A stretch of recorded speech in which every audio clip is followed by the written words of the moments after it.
पिंकी और समीर खाना खाने के लिए बैठे हैं। बाकी घर वाले भी बैठे हैं। पिंकी उदास है।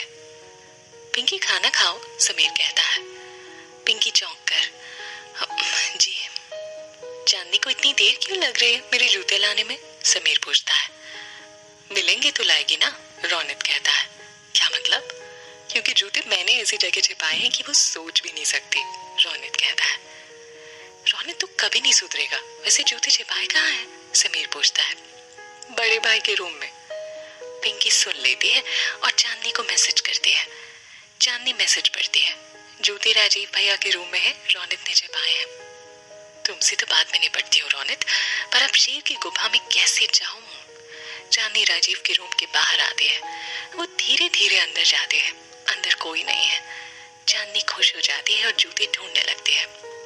वो सब जगह जूते देखती है पर उसे जूते दिखाई नहीं देते। चांदनी राजीव का कबर्ड खोलती है और उसमें जूते देखने लगती है। उसे जूते मिल जाते हैं। मिल गए। चांदनी खुशी से नाचने लगती है। कौन है? राजीव वॉशरूम से पूछता है। हे भगवान, शेर तो गुफा में ही है। अगर मिस्टर अकड़ू खुराना ने मुझे यहाँ देख लिया तो मेरी खैर नहीं।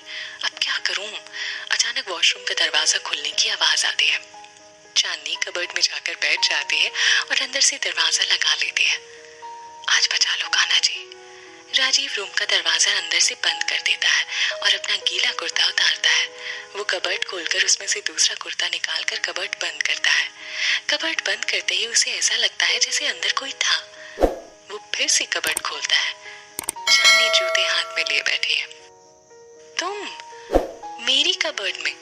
राजीव गुस्से से चांदनी का हाथ पकड़कर उसे बाहर निकालते हुए कहता है। बाहर निकलो। वो मैं। चांदनी जूते लेकर भागते हुए दरवाजा खोलने लगती है। राजीव भागकर उसे दरवाजा खोलने से रोकता है। राजीव चांदनी को दरवाजे से टिकाते हुए, यहाँ क्या कर रही थी और मेरे कबर्ड में क्या कर रही थी? वो मैं समीर के जूते लेने आई थी। समीर के जूते मेरी कबर्ड में? राजीव पूछता है। हाँ, वो रौनक ने आज छिपाए थे। अब छोड़िए ना, मुझे जाने दीजिए, चांदनी कहती है। ना छोड़ूं तो? नीचे सब मेरा इंतजार कर रहे हैं, जाने दीजिए मुझे। राजीव कोई जवाब नहीं देता। तो आप मुझे नहीं छोड़ेंगे? चांदनी पूछती है। नहीं। ठीक है, चांदनी जोर से चीखती है। राजीव घबराकर उसे छोड़ देता है। चांदनी राजीव को धक्का देकर दरवाजा खोलकर भाग जाती है। राजीव मुस्कुराने लगता है। रौनक चांदनी को देखकर, चांदनी, समीर कब से इंतजार कर रहा है, लाओ जूते दो और पैसे लो। चांदनी क्यूट सा फेस बनाकर, जूते तो नहीं है हमारे पास। नहीं है मतलब? इतने में राजीव भी आ जाता है। जहाँ छिपाए थे ना वहां नहीं है, चांदनी कहते हैं। क्या हुआ चांदनी? पिंकी पूछती है। पिंकी, मैंने विशाल के रूम में जूते छिपाए थे पर पता नहीं वहां से कहाँ चले गए। रौनक खड़े खड़े मुस्कुरा रहा है। समीर, आई एम सॉरी, अब तुम्हें बिना जूतों के ही रहना होगा। सॉरी की जरूरत नहीं है चांदनी, क्योंकि जूते वहां से रौनक ने उठाए थे। रौनक, जूते लेकर आ, समीर कहता है। बड़े भाई के रूम में है, मैं लेकर आता हूँ। रौनक जूते लेने जाता है।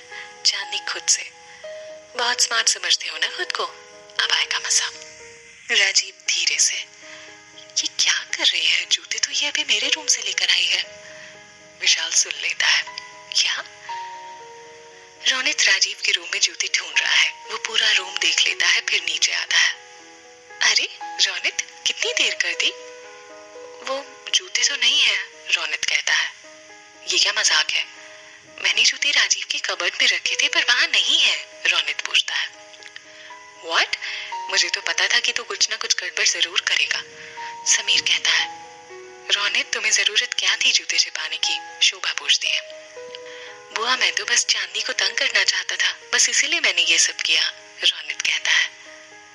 मैं कुछ नहीं जानता, तू अभी मुझे मेरे वही शूज ला कर दे, समझा तू? समीर कहता है। रौनक, क्या मैं आपकी कुछ मदद कर सकती हूँ? चांदनी पूछती है। किसी ने तो जूते वहां से उठाए हैं। बड़े भाई, कहीं आपने तो? रौनक पूछता है। शट अप रौनक, तुम राजीव से क्यों पूछ रहे हो? तुम्हें ठीक से याद भी है कि तुमने जूते कहाँ छिपाए थे? समीर पूछता है। मुझे अच्छे से याद है, मैंने बड़े भाई के रूम में ही रखे थे, रौनक कहता है। एक बार फिर से याद करिए, हो सकता है कि आपने कहीं और रख दिए हो, चांदनी कहते हैं। रोनित सोचने लगता है।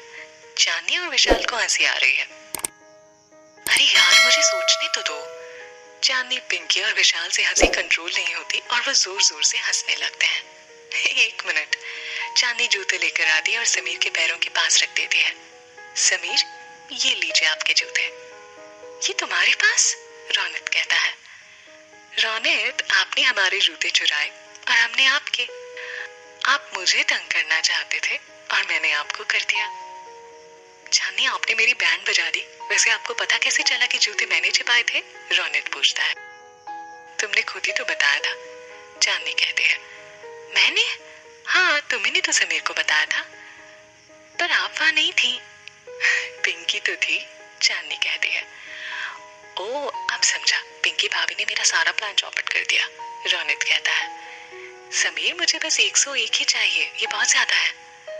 चांदनी, ले लो बेटा, शगुन है, शारदा कहती है। जी। मनोरमा, सुमन, विदाई की तैयारी करो। विदाई का नाम सुनते ही सबके चेहरे उतर जाते हैं, सब उदास हो जाते हैं। जी। विदाई की रस्म होने लगती है। पिंकी रोते हुए सबसे मिलती है। सावित्री, सुमन, मनोरमा, सबकी आंखों में आंसू हैं। रमेश सिन्हा की भी आंखें नम है। पिंकी मनोरमा के गले लगते हुए, माँ, आज के बाद तेरा घर वही होगा जहाँ समीर होगा। अपने ससुराल का मान हमेशा बनाए रखना, मनोरमा कहते हैं। पिंकी चांदनी के पास आकर, अब तुझे मेरे बिना ही गोलगप्पे खाने पड़ेंगे। चांदनी रोने लगती है और पिंकी को गले लगाती है। अपना ख्याल रखना। सुमन रोते हुए, चल बेटा।